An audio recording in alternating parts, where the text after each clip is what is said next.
All the indications are that Ontario voters will be heading to the polls very soon, with the strongest signals yet from Premier Doug Ford that an election will be called. This on the same day that he's met with other premiers and the Prime Minister to discuss tariffs from the U.S.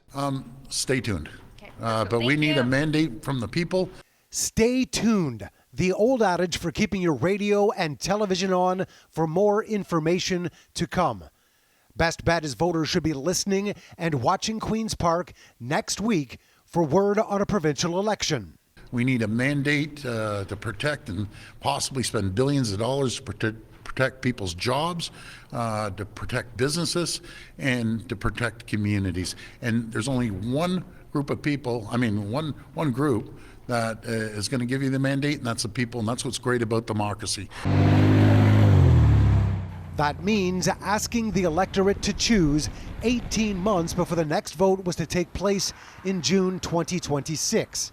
All based on the notion that U.S. tariff threats from President Donald Trump should be the main issue on the ballot. Ford continuing the distress call at the same time discussing best practices to handle those tariffs with the Prime Minister and other premiers in a virtual meeting after coming together in Ottawa last week. The leaders still not firm on what can be used as leverage for counter tariffs, despite suggestions that protection be offered by doing more to spur the economy within Canada. Everyone wants to protect their stakes in the ground and saying, okay, well, I'm all for internal free trade, but you can't use this. You can't do that. With an election looming, Ontario's trade minister is emphasizing that in recent travels to the U.S., he has not heard any support for the use of tariffs. Work that he's already doing without a new mandate the Premier suggests is needed. Our job, number one, and our mission, number one, is first of all to fight the tariffs from happening, but to be prepared to respond to the tariffs in every way that we can. Whether it's retaliating, whether it's, you've heard from the Premier, blocking some American goods coming into Canada.